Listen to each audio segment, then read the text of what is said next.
Hi guys! So since medyo matagal kami nawala ng pasok, I finally had the opportunity to declutter my clothes. And alam niyo naman kapag nag-declutter, kailangan natin silang palitan. So let me show you some of the few pieces that I got from Lubito.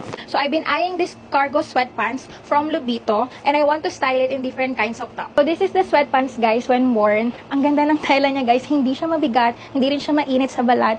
And meron siyang ganito para kung gusto mo siyang i-jogger style. Ito naman yung una nating top guys. This is an oversized shirt. Meron itong color black pero I opted to choose this color blue kasi ang ganda ng pagka-blue niya at nagbabalik na yung hilig ko sa mga oversized shirt. And as you can see, yung tela niya, hindi siya manipis.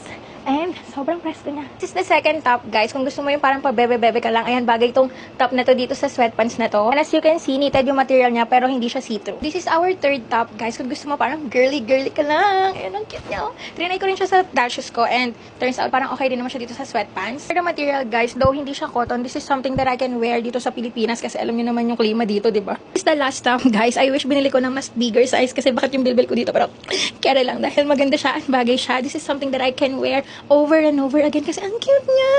So guys, if you want to shop in Lubito, just go to the Orange app and type Lubito RB, click the Lubito official store and claim all the vouchers that you can claim. Happy shopping!